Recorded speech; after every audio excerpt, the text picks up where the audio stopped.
Hello everyone, good afternoon to all of you. कैसे हैं आप लोग? उम्मीद कर रही हूँ सभी लोग अच्छे होंगे, अच्छे से अपनी पढ़ाई कर रहे होंगे और आपका रिवीजन भी अच्छा चल रहा होगा। आप सभी प्यारे बच्चों एक बार लाइव आ जाएंगे ताकि हम सेशन को स्टार्ट कर सकें। और आज का आपका टॉपिक रहेगा भारत का नियंत्रक एवं महालेखा परीक्षक यानी कि कैग। ठीक है, इसको हम कहते हैं कैग। तो ये आपका आज का टॉपिक है। एक बार मैं टॉपिक को हिंदी और इंग्लिश दोनों ही भाषाओं में लिख देती हूँ। कैग। कैग की सबसे पहले आपको फुल फॉर्म लिखनी है comptroller and auditor general. Comptroller and auditor general of India. Auditor general of India. ठीक है, ये इसकी इंग्लिश में इसको बोलते हैं और मैं शॉर्ट में अब कैग ही लिखूंगी। तो आप बार बार ये मत पूछिएगा कि कैग किसको कहते हैं, क्योंकि कैग की फुल फॉर्म है comptroller and auditor general of India. Afternoon क्या कहते हैं, श्याम, अमित, समीर, अरुण, गीता, गुड्डू, सदम हुसैन, श्याम सुंदर, राहुल, अर्चना, शीलू, सभी को मेरी तरफ से गुड आफ्टरनून, नमस्ते और राधे राधे, जय जय श्री राम। ठीक है, चलिए अब स्टार्ट करते हैं क्लास को और इसकी हिंदी लिखते हैं। लिखिएगा, भारत का नियंत्रक एवं महालेखा परीक्षक। नियंत्रक एवं महालेखा परीक्षक, तो ये आपके कैग की फुल फॉर्म होती है। भारत का नियंत्रक एवं महालेखा परीक्षक, ये क्या होता है? कैग की फुल फॉर्म होती है प्यारे बच्चों, comptroller and auditor general of India. Bharat का नियंत्रक एवं महालेखा परीक्षक इसको बोला जाता है।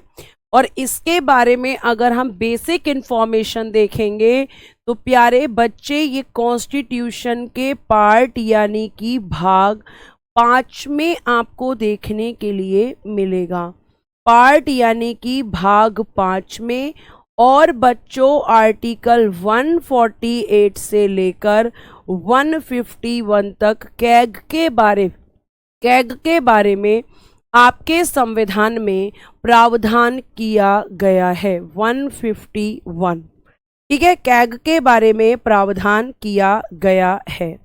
अगर हम कैग की बात करते हैं तो आखिर ये कैग कौन होता है, ये किसके लिए काम करता है, क्या काम करता है, नियुक्ति कैसे होती है, ये सब प्यारे बच्चे मैं आज की क्लास में आपको बताऊंगी। ठीक है, तो सबसे पहले आप लिखेंगे कि जब हम कैग की बात करते हैं तो कैग संघ तथा राज्यों, ध्यान से सुनना, संघ तथा राज्यों, ठीक है, संघ तथा राज्यों यानी कि यूनियन और स्टेट। ठीक है, संघ, यूनियन एंड स्टेट, संघ तथा राज्यों, यूनियन एंड स्टेट्स, संघ तथा राज्यों की समस्त, ठीक है, राज्यों की समस्त वित्तीय कार्य प्रणाली, समस्त वित्तीय कार्य प्रणाली, समस्त वित्तीय कार्य प्रणाली, ठीक है, समस्त वित्तीय कार्य प्रणाली, ठीक है, राज्यों की समस्त वित्तीय कार्य प्रणाली पर नजर रखने के लिए, ठीक है, संघ तथा राज्यों की समस्त वित्तीय कार्य प्रणाली पर नजर रखने के लिए कैग की नियुक्ति किए जाने का प्रावधान है। कैग की नियुक्ति किए जाने का प्रावधान है। ध्यान से सुनना, अभी मैं आपको समझाती हूं कि आखिर ये मैंने क्या लिखा है। तो आपकी गवर्नमेंट, चाहे स्टेट गवर्नमेंट की आप बात करो या फिर आप सेंट्रल गवर्नमेंट या यूनियन गवर्नमेंट जिसको हम कहते हैं उसकी बात करो, तो आपको ध्यान रखना है प्यारे बच्चे कि जो कैग होता है सबसे पहले तो ये संघ और राज्य दोनों के लिए काम करता है, यूनियन और सेंटर दोनों का एक सिंगल ही कैग होता है, अलग अलग कैग नहीं होता, पहली बात। दूसरा मैंने लिखा है कि इसका काम क्या है, वित्तीय कार्य प्रणाली पर नजर रखता है, यानी कि जो सरकार के खर्चे होते हैं, जो एक्सपेंसेस होते हैं, जो सरकार अपने खर्चे दिखाती है कि मैंने इतना रुपया यहाँ खर्च किया है, इतना रुपया यहाँ खर्च किया है, तो उन पर यह नज़र रखता है कि वो रुपया सच में सही जगह पर खर्च हुआ है या नहीं। जैसे फॉर एग्जाम्पल अगर मैं आपसे बात करूं तो आपकी गवर्नमेंट, या चाहे स्टेट गवर्नमेंट का हो चाहे सेंट्रल गवर्नमेंट, अब उस गवर्नमेंट ने ये कहकर पैसा लिया है कि एक स्कीम है, उस स्कीम पे, उस योजना पे जो खर्चा आएगा वो लगभग आएगा 1000 रुपये। हम एग्जाम्पल मानते हैं कि 1000 रुपये उस योजना पर खर्च होंगे। अब वो 1000 रुपये जो सरकार को दिए गए हैं, तो वो 1000 रुपये जो हैं, क्या उसने उसी योजना पर खर्च किए हैं जिसके लिए उसने मांगे थे, या फिर उसने ऐसा कर दिया सरकार ने कि 1000 में से मात्र 600 या 700 रुपए उसने योजना पर खर्च किए और बाकी जो आपके 300-400 रुपए हैं वो अपनी जेब में रख लिए। तो ये कैग पता लगा लेगा, क्योंकि कैग का काम होता है कि जो भी अकाउंट्स प्रिपेयर किए गए हैं जिनमें खर्चा लिखा गया है कि इस स्कीम पे इतना खर्चा, इस स्कीम पे इतना खर्चा, तो ये उन अकाउंट्स की ऑडिटिंग करेगा। ऑडिटिंग का मतलब होता है अकाउंट्स को चेक करेगा कि जो चीजें सरकार ने अपने खर्चों में लिखवाई हैं वो सही हैं या गलत हैं। जैसे 1000 रुपये अगर स्कीम पे मांगे और 1000 रुपये का खर्चा लिखा हुआ है, तो वो 1000 रुपये क्या सच में उसी स्कीम पे खत्म हुए हैं, या फिर इसमें करप्शन हुआ है, या फिर इसमें भ्रष्टाचार हुआ है। ये कैग आपके ऑडिटिंग का काम करते हैं, सरकार के खर्चों की ऑडिटिंग यानी कि लेखा परीक्षा करते हैं, ये इनका काम होता है। यानी कैग सरकार जो करप्शन करती है, भ्रष्टाचार करती है, अगर कैग चाहे तो उसको सामने ला सकते हैं। तो ये कैग का काम होता है। क्या इतनी बात आपको समझ में आई? मतलब ये देखना कि जिस काम के लिए पैसा मांगा जा रहा है उसी काम पर खर्च हो रहा है या नहीं, ये कैग का काम है। ये ऑडिट करते हैं आपकी गवर्नमेंट के अकाउंट्स को। क्लियर है? अब आगे देखिए। अब अगर मैं आपको बात करूं कि ये जो पद है, इस पद के बारे में हम थोड़ा सा जान लेते हैं कि आखिर इस पद का सृजन कब हुआ था। तो आप ध्यान से मेरी बात को सुनेंगे तो लिखिएगा, सर्वप्रथम इस पद का सृजन, सर्वप्रथम इस पद का सृजन, पद का सृजन, क्रिएट ऑफ पोस्ट, पद का सृजन की इंग्लिश होगी create of the post, create of the post, of the post, पद का सृजन, इस पद का सर्वप्रथम इस पद का सृजन जो है पद का सृजन कैनिंग, ठीक है, कैनिंग, ठीक, कैनिंग, कैनिंग ने, ठीक है, कैनिंग ने, कैनिंग ने कलकत्ता, कलकत्ता, बम्बई और मद्रास, और मद्रास प्रेसिडेंसी, और मद्रास प्रेसिडेंसी, प्रेसिडेंसी, प्रेसिडेंसी को हिंदी में बोला जाता है प्रांत, ठीक है। कलकत्ता, बम्बई और मद्रास प्रेसिडेंसी के लेखों की, के लेखों की लेखा परीक्षा, लेखा परीक्षा कराने के लिए, ठीक है, कराने के लिए किया। यानी उस समय आप जिनको आज राज्य कह रहे हैं उस समय उन्हें प्रांत कहते थे। तो 3 आपके ऐसे प्रांत थे जो उस समय बहुत फेमस थे, कलकत्ता, बम्बई और मद्रास। कलकत्ता को आज कैलकटा कहते हैं, बंबई को आज मुंबई कहते हैं और बेटा मद्रास को आज चेन्नई कहते हैं। तो उस समय जब कैनिंग ने इस पद का सृजन किया तो इन 3 प्रेसिडेंसी के जो आपके अकाउंट्स थे, जो लेखे बनाए गए थे, ठीक है, लेखों मतलब कि अकाउंट्स की जांच करने के लिए कि जो अकाउंट्स बनाए गए हैं उनकी लेखा परीक्षा यानी कि ऑडिटिंग कराने के लिए इस पद का सृजन कैनिंग ने किया था। ठीक है, कैनिंग ने किया था। ये पहली बार इस पद का सृजन किसने किया? कैनिंग ने किया था।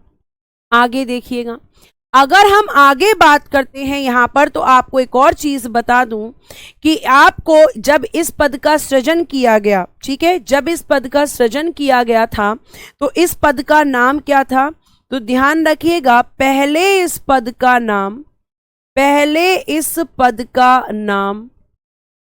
का नाम महालेखा, ठीक है, क्या था? केवल महालेखाकार हुआ करता था। पद का नाम महालेखाकार यानी कि ऑडिटर जनरल इसको कहा जाता था। क्या कहते थे उस समय इसको? Auditor general. ऑडिटर जनरल के नाम से इस पद का सृजन हुआ था। अब ऑडिटर जनरल जो है, आगे लिखिएगा, कैग के कार्यालय की, या फिर हम कह सकते हैं कि महालेखाकार, क्योंकि उस समय महालेखाकार कहते थे, तो महालेखाकार के कार्यालय की, ठीक है, के कार्यालय की स्थापना, के कार्यालय यानी कि ऑफिस, ठीक है, की स्थापना 1858 में हुई। 1858 में हुई, ठीक है। कब हुई? 1858 में। उसके बाद आगे अगला क्वेश्चन, फर्स्ट महालेखाकार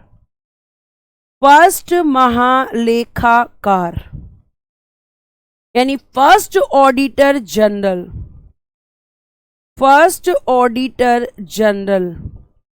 कब बनाए गए? लिखिएगा 1860 में। ठीक है, आपको ध्यान रखना है कि पहले पद का सृजन किसने किया? कैनिंग ने। इस पद का नाम कैनिंग ने जब इसका सृजन किया तो क्या था? महालेखाकार था। महालेखाकार जिस ऑफिस में बैठेगा उस ऑफिस की स्थापना 1858 में।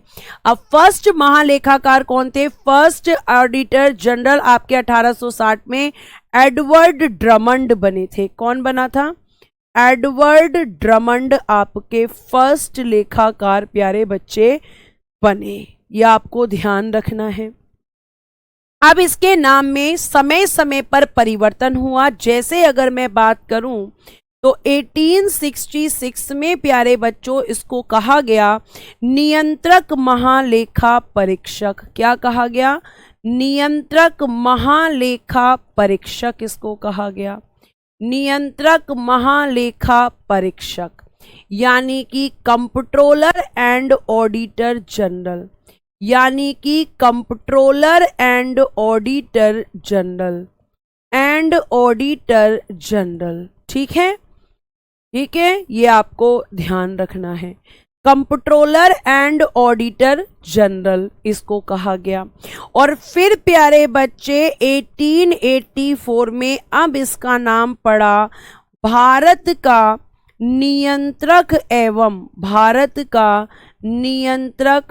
कंप्ट्रोलर ऑडिटर जनरल, एंड हटाना यहां से, कंप्ट्रोलर ऑडिटर जनरल। फिर पढ़ा भारत का नियंत्रक एवं महालेखा परीक्षक, भारत का नियंत्रक एवं महालेखा परीक्षक यानी कि comptroller and auditor general, comptroller and auditor general of India, auditor general of India, general of India, Bharat का नियंत्रक एवं महालेखा परीक्षक, इसका नाम पड़ा 1884 में। तो ये जितना मैंने अभी आपको बताया कि इसके कार्यालय की स्थापना कैसे हुई, ठीक है, आपके महालेखाकार जो हैं उनके ऑफिस की स्थापना कब हुई, फर्स्ट ऑडिटर जनरल कौन बने, तो वो एक अंग्रेज ही बना था, एडवर्ड ड्रमंड एक अंग्रेज था, ठीक है। मैम इस पद को अंग्रेजों ने बनाया था, जी हरिश्चंद्र आर्य इस पद को अंग्रेजों ने ही बनाया था। फिर 1866 में इसका नाम नियंत्रक महालेखा परीक्षक कंप्ट्रोलर ऑडिटर जनरल पड़ गया। फिर इसका नाम आगे 1884 में पड़ा भारत का नियंत्रक एवं महालेखा परीक्षक, यानी कि comptroller and auditor general of India के नाम से इसे जाना जाने लगा। आप इस बात को ध्यान रखिएगा। अब हम बात करते हैं कि अगला क्वेश्चन हमसे पूछा जाएगा, स्वतंत्र भारत के प्रथम कैग, क्या पूछा जाएगा, स्वतंत्र भारत के प्रथम कैग, ठीक है, प्रथम कैग कौन थे, तो आप लिखेंगे first CAG of independent India, first CAG of independent India, स्वतंत्र भारत के प्रथम कैग। हो सकता है बहुत सारे बच्चों को इनका नाम पता हो, लिखिएगा वी नरहरि राव, वी नरहरि राव प्यारे बच्चे आपके फर्स्ट कैग बने थे, ठीक है, वी नरहरि राव, नाम याद रखिएगा। अगला क्वेश्चन आप मुझे बताएंगे, वर्तमान में कैग, बताइए वर्तमान में इन प्रेजेंट आपके कैग कौन हैं, वर्तमान में इन प्रेजेंट प्यारे बच्चे कैग कौन हैं, बताइए जल्दी से, वर्तमान में कौन है आपके कैग। वी नरहरि राव स्वतंत्र भारत के प्रथम कैग थे, वर्तमान के आपको बताने हैं। और मैं अब आपको बताऊंगी कि ये जो कैग होते हैं इनकी नियुक्ति, आप जल्दी से इसको नोट डाउन करें और जो आपसे प्रश्न पूछा गया है उस प्रश्न का बहुत बढ़िया अमित बिल्कुल सही आंसर किया है आपने कि मैम पहले मतलब वर्तमान में हमारे कैग हैं गिरीश चंद्र मुर्मू। कौन है? गिरीश चंद्र मुर्मू हमारे कैग हैं। ठीक है, ये आपको ध्यान रखना है। तो स्वतंत्र भारत के प्रथम कैग वी नरहरि राव, वर्तमान में गिरीश चंद्र मुर्मू। ठीक है, गिरीश चंद्र मुर्मू, ये आपको ध्यान रखना है। तो गिरीश चंद्र मुर्मू वर्तमान में प्यारे बच्चे आपके कैग हैं। ध्यान से सुनिए, आगे हम बात करते हैं और हमें एक बात करनी है आर्टिकल 148। इसमें कहा गया है कि भाई भारत का एक कैग होगा, लिखिएगा भारत का एक कैग होगा, एक कैग होगा जिसकी नियुक्ति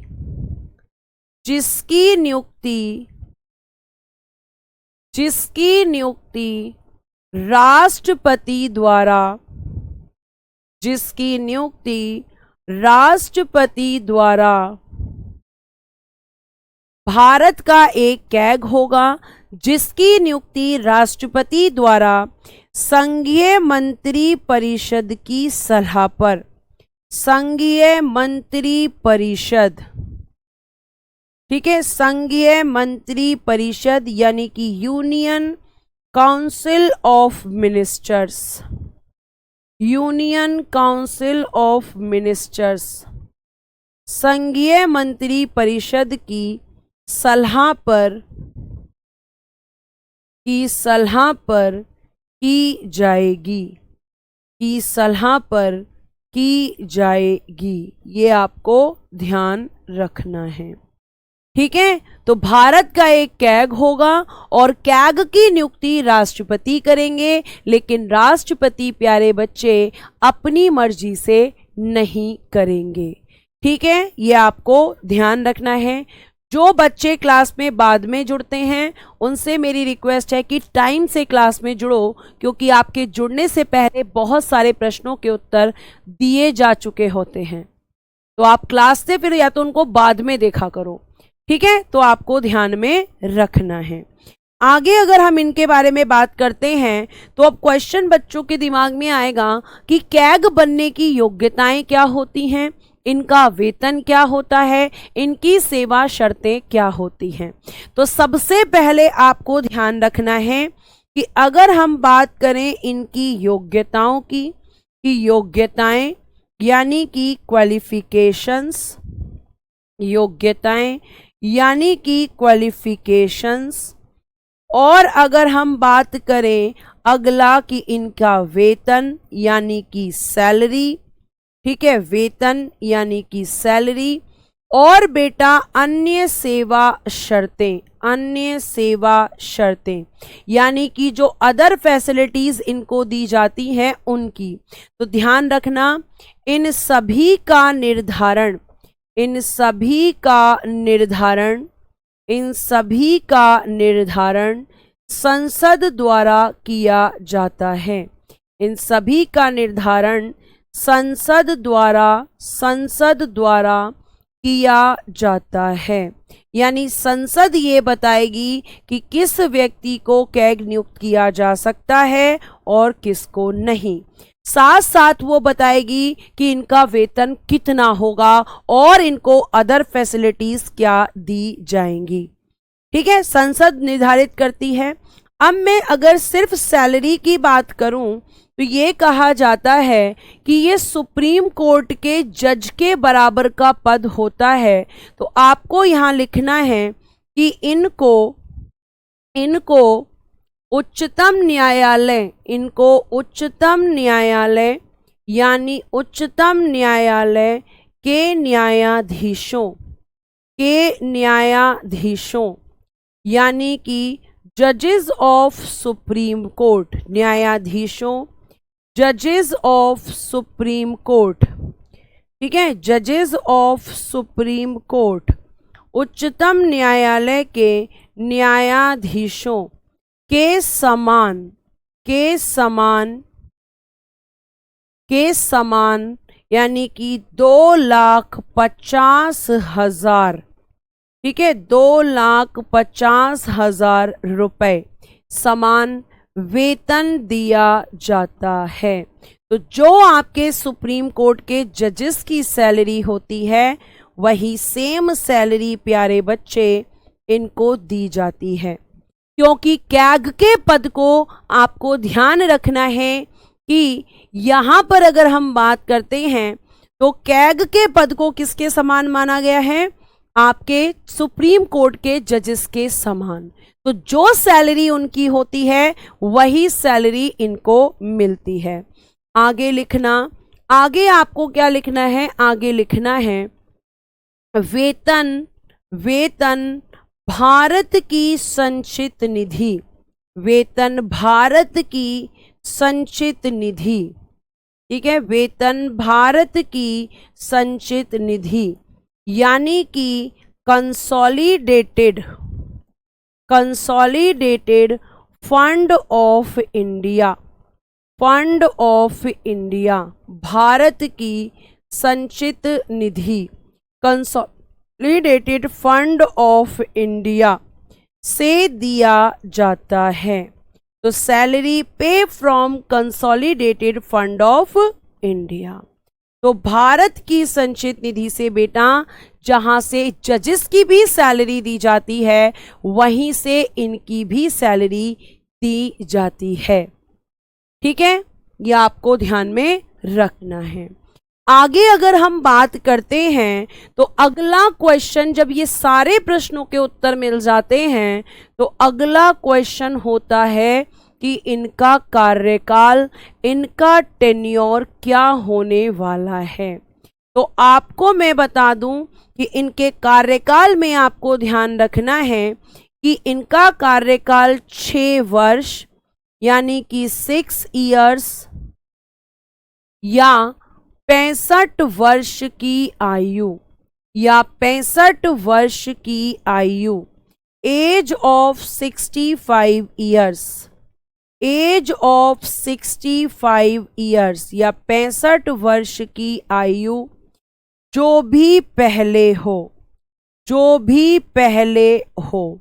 बेटा अगर साल पहले हो जाएंगे तो ये साल के हिसाब से रिटायर होंगे, और बेटा अगर एज पहले होगी तो एज के हिसाब से ये रिटायर होंगे। इसका मतलब मैं एग्जाम्पल देती हूं, जैसे आप मान सकते हो कि एक व्यक्ति जिन्हें हमने कैग बनाया, जब इनकी नियुक्ति हुई तो इनकी आयु थी प्यारे बच्चे, इनकी आयु थी 62। कितनी थी आयु?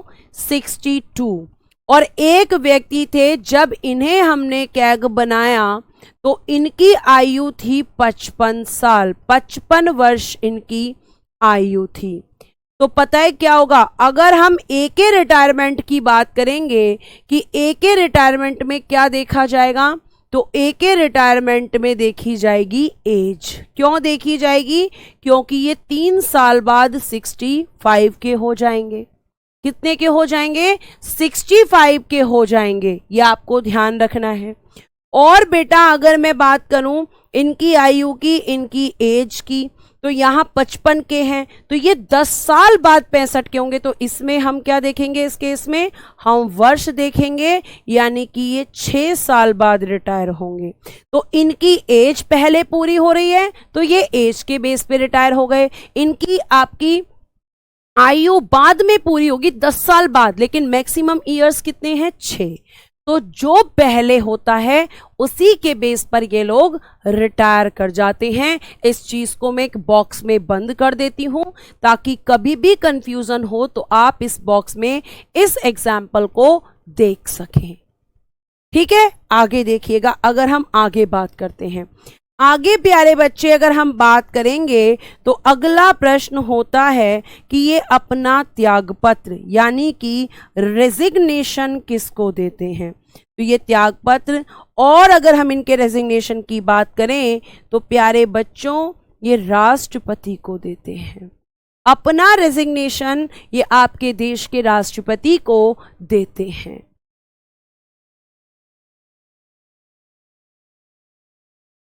एक बच्चा कह रहा है सुप्रीम कोर्ट के जज की सैलरी आपने 2,80,000 लिखवाई थी।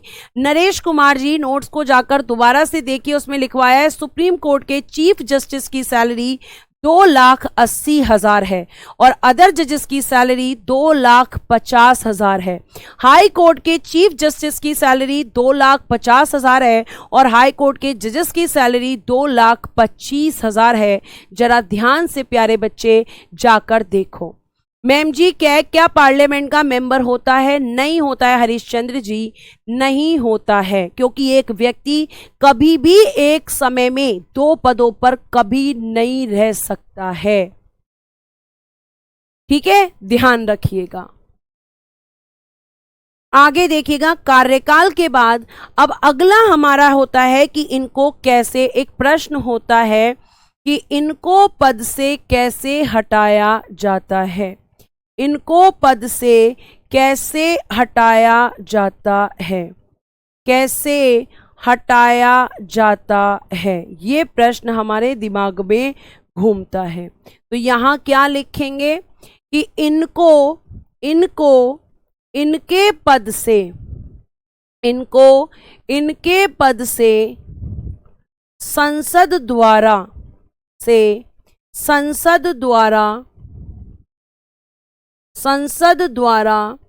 उच्चतम न्यायालय के न्यायाधीशों, उच्चतम न्यायालय के न्यायाधीशों, उच्चतम न्यायालय के न्यायाधीशों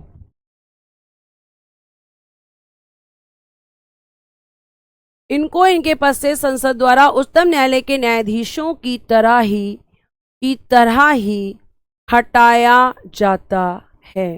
मैंने आपको पहले ही बोला था कि हटाने का जो प्रोसीजर है जजेस ऑफ सुप्रीम कोर्ट का, वही कैग को भी हटाने का प्रोसीजर है। ध्यान रखिएगा। और मैंने ये भी बताया था कि यही सेम प्रोसीजर हाई कोर्ट के जजेस को हटाने का है, और यही प्रोसीजर आपके इलेक्शन चीफ इलेक्शन कमिश्नर को हटाने का है, और यही प्रोसीजर स्टेट इलेक्शन कमिश्नर को हटाने का है। ये सब मैंने आपको बताया था। तो प्रोसीजर मैं ऑलरेडी आपको समझा चुकी हूं।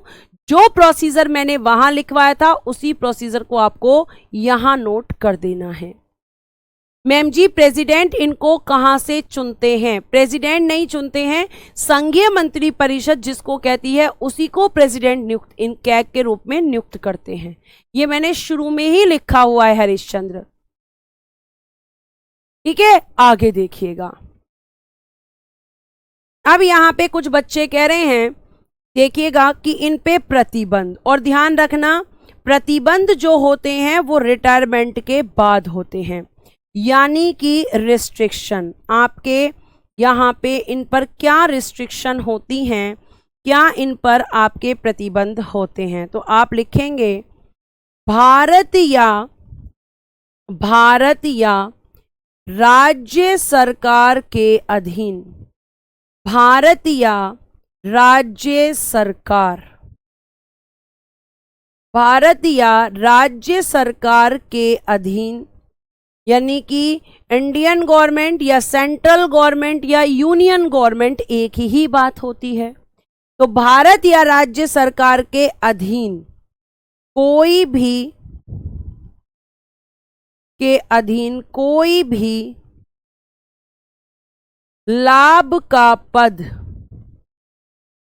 ठीक है, के अधीन कोई भी लाभ का पद, कोई भी लाभ का पद धारण नहीं करेंगे। इंग्लिश में लिखिएगा, do not hold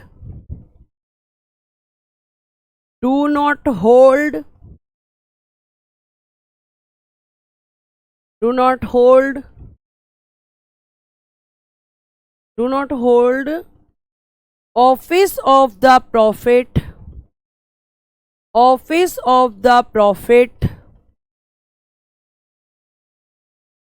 under the Indian or state government,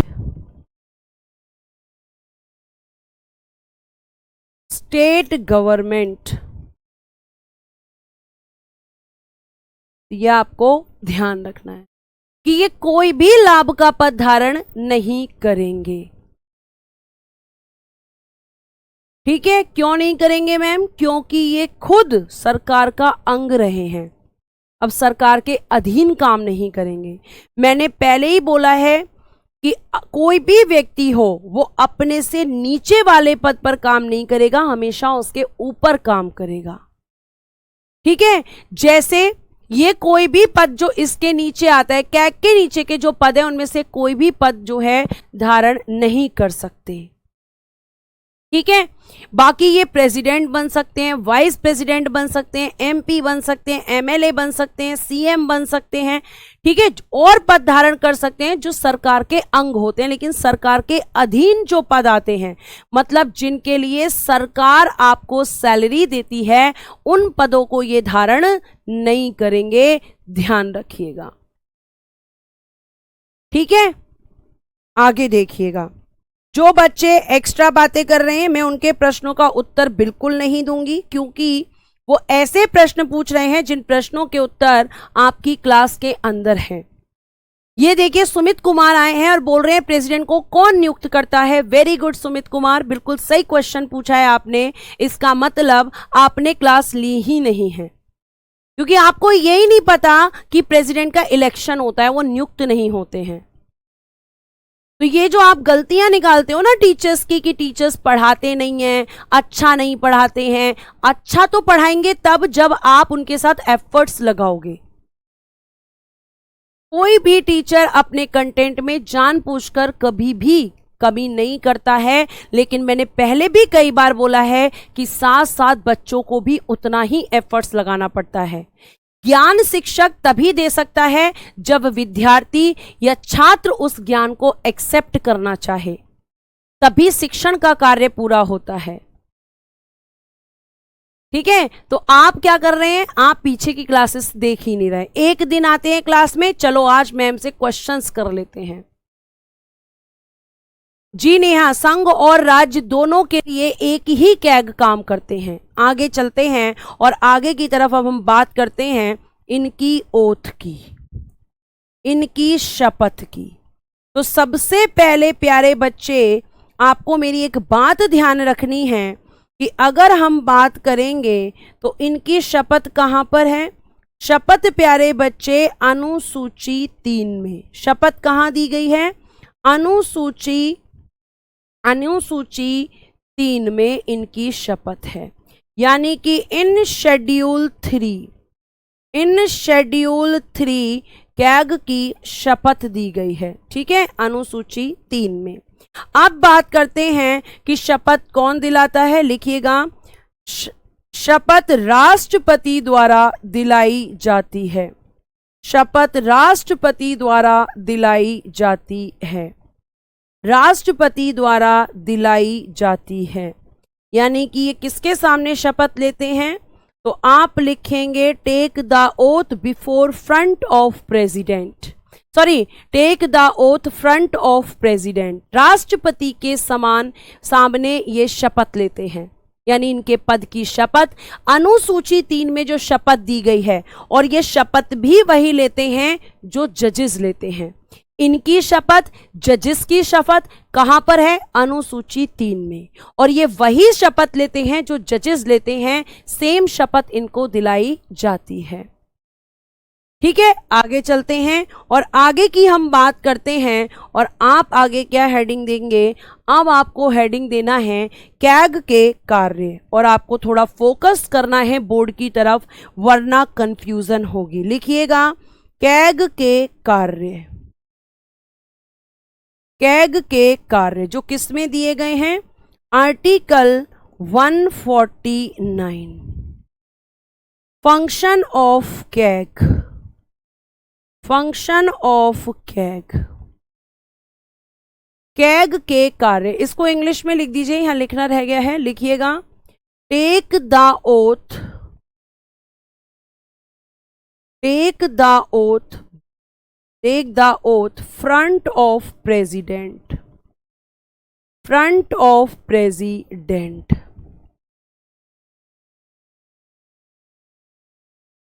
ठीक है, आगे देखिएगा, कैग के कार्य, अगर हम फंक्शंस की बात करते हैं तो यहाँ पे क्या होते हैं, तो आपको ध्यान रखना है। सबसे पहले एक लिखना है 1976 से पहले, पहले कैग के कार्य, कैग के कार्य,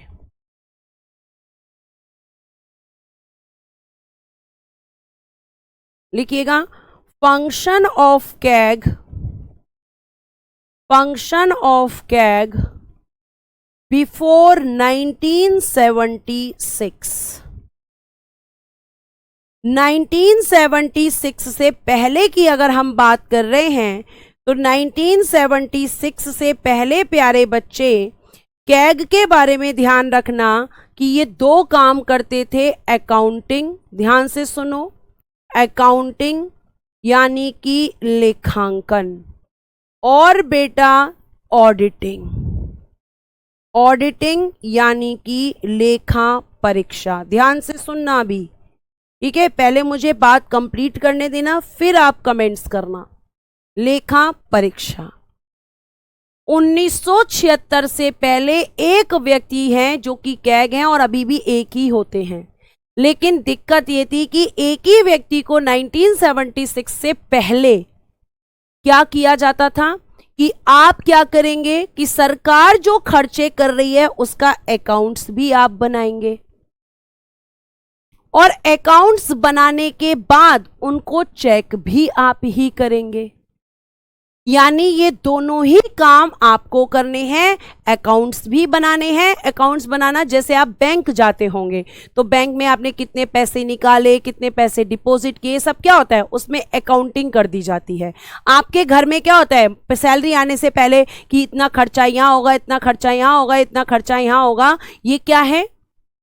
तो आपको ध्यान रखना है कि आपको मैं अगर बता दूं यहां पर, तो उनके जो खर्चे होते हैं उनके खर्चों की अकाउंटिंग की जाती है।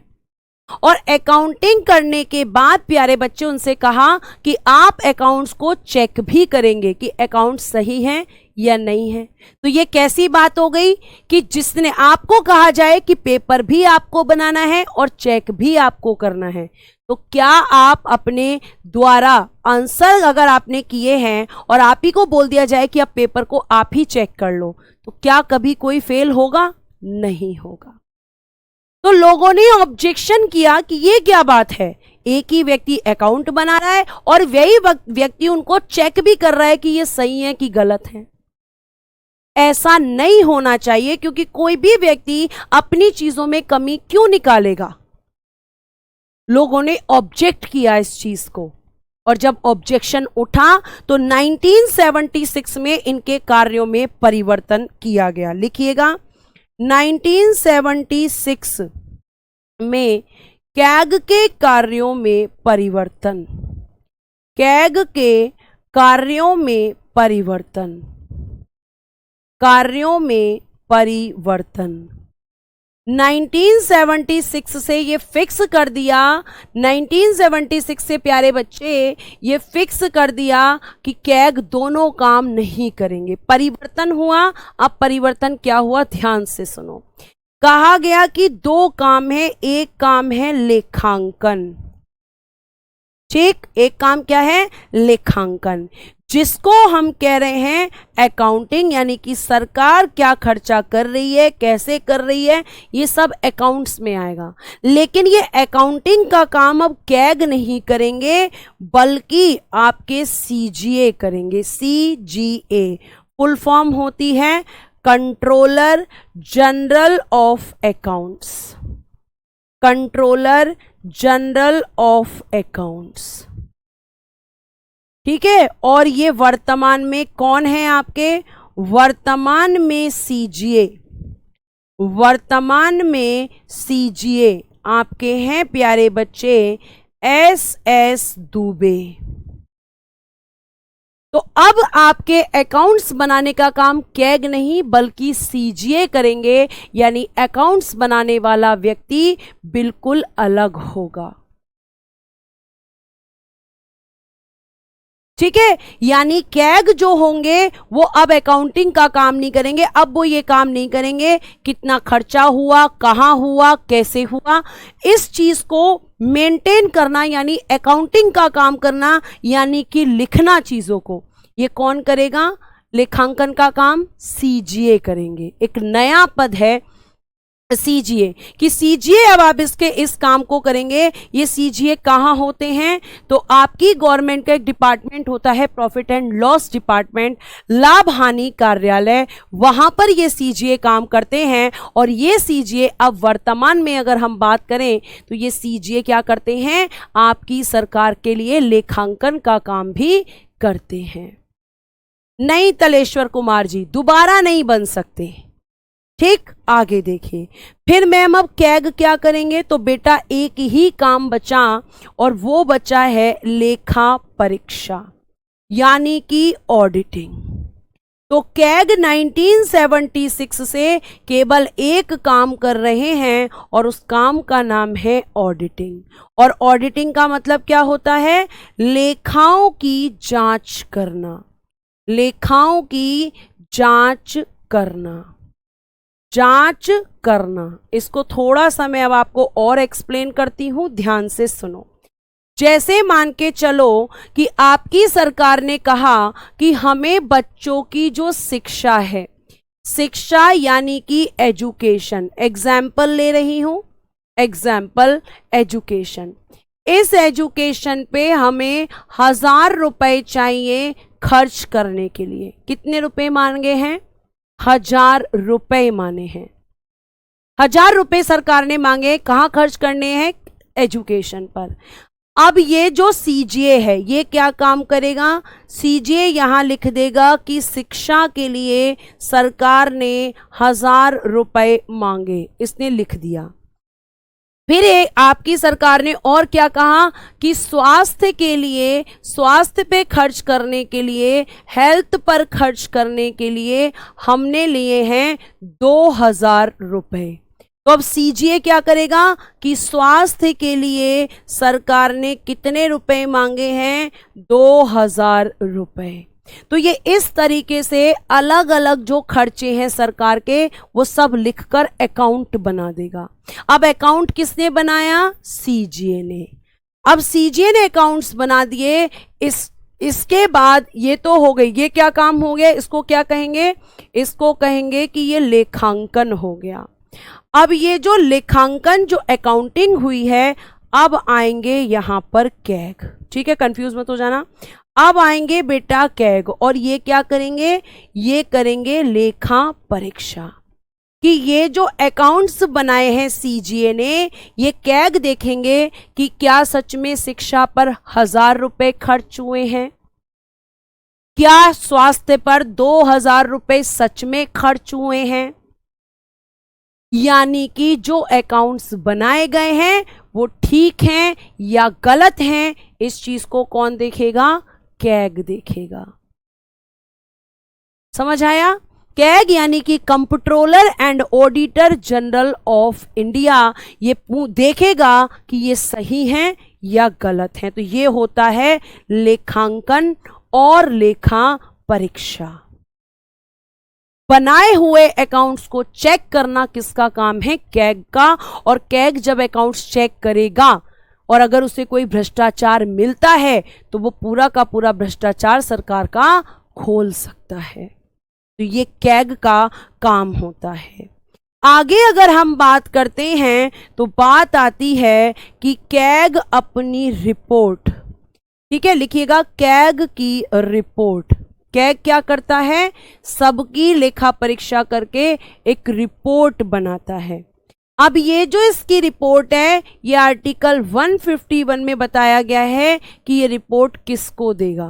तो ये 2 रिपोर्ट बनाएगा। एक बनाएगा आपकी केंद्र सरकार के लिए, केंद्र सरकार की रिपोर्ट, ठीक है, कि केंद्र सरकार के जो खर्चे हुए हैं उनकी रिपोर्ट बनाएगा। और बेटा केंद्र सरकार की रिपोर्ट किसे देगा? राष्ट्रपति को। राष्ट्रपति को देता है, राष्ट्रपति को देता है, और राष्ट्रपति इस रिपोर्ट को, और राष्ट्रपति इस रिपोर्ट को, और राष्ट्रपति इस रिपोर्ट को संसद के सामने रखवाते हैं, संसद के समक्ष रखते हैं।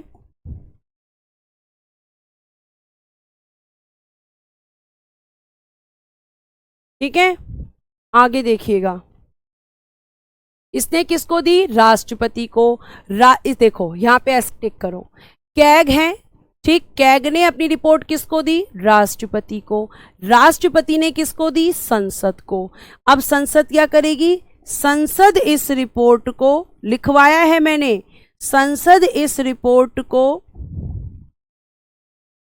लोक लेखा समिति, जो मैं आपको पढ़ा चुकी हूं, वो लोक लेखा समिति यानी public account committee, public account committee लोक लेखा समिति को देगी।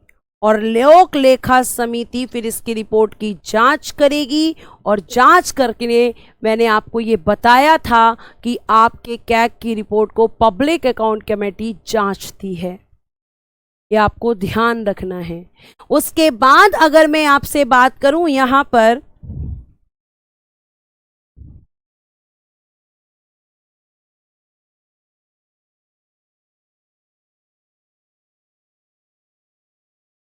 ठीक है, और किसको, लोक लेखा समिति। अब दूसरी रिपोर्ट, अब किसकी रिपोर्ट, राज्य सरकार की रिपोर्ट। राज्य सरकार के लिए भी तो यही काम करता है, तो राज्य सरकार की रिपोर्ट, राज्य सरकार की जो रिपोर्ट होगी ये किसको देगा, राज्यपाल को देता है, राज्यपाल को देगा, राज्यपाल को देता है। राज्यपाल इस रिपोर्ट को, राज्यपाल इस रिपोर्ट को विधानमंडल यानी कि लेजिस्लेचर, विधानमंडल यानी कि लेजिस्लेचर के समक्ष रखवाते हैं, के समक्ष रखवाते हैं। क्लियर है, ये आपको ध्यान में रखना है। ये आपका पूरा कैग होता है। लोक लेखा समिति, मैंने आपको, सदम हुसैन जी इनकी क्वालिफिकेशंस फिक्स नहीं होती हैं, क्योंकि आपको मैं बता दूं कि संघीय मंत्री परिषद अपने हिसाब से कैग की नियुक्ति कराती है, और मैंने लिखवाया है कि अगर निर्धारण का पूछा जाएगा तो निर्धारण आपका करती है संसद। कौन करती है, संसद प्यारे बच्चे, इनकी योग्यताओं का निर्धारण करती है। और ये किसके कहने पर आपकी नियुक्ति होती है, तो मैंने लिखवाया, देखो ऊपर लिखा है संघीय मंत्री परिषद की सलाह पर। क्लियर क्वालिफिकेशंस इनकी कहीं भी लिखी हुई नहीं है। ठीक है, बार बार आप सब यही क्वेश्चंस वो लिखे जा रहे हैं कि योग्यता नहीं बताई, योग्यता नहीं बताई, क्योंकि योग्यता क्लियर है ही नहीं कहीं लिखी हुई। जिसे संघीय मंत्री परिषद कहेगी उसको नियुक्त कर दिया जाता है। लेकिन फिर भी आप जानना चाहते हैं तो मैं आपको बता देती हूं कि कैग ज्यादातर आईएएस ऑफिसर के पद पे कार्य करने वाले व्यक्तियों को बनाया जाता है, और ऐसे व्यक्तियों को जिनको अकाउंट्स की अच्छी नॉलेज होती है, जो अकाउंट्स की अच्छी जानकारी रखते हैं। जाहिर सी बात है, ऑडिटिंग करना इनका काम है, तो अकाउंट्स की नॉलेज जिस पर्सन को होगी उसी को कैग बनाया जाता है। ये आप यहां पे ध्यान रखिएगा। इनको पेंशन मिलती है, बिल्कुल मिलती है, पेंशन भी इनको मिलती है। कैग का कोई पार्टी होती है, नहीं, कोई पार्टी नहीं होती है। ठीक है, ये आपको ध्यान रखना है। तो ये आपका पूरा कैग जो कि आज हमने खत्म किया। कल मैं आपको पढ़ाऊंगी अगला chapter, election commission of India, Bharat का निर्वाचन आयोग। कल का टॉपिक है, पढ़ के आइएगा। आज के लिए धन्यवाद, bye bye, take care and good day everyone.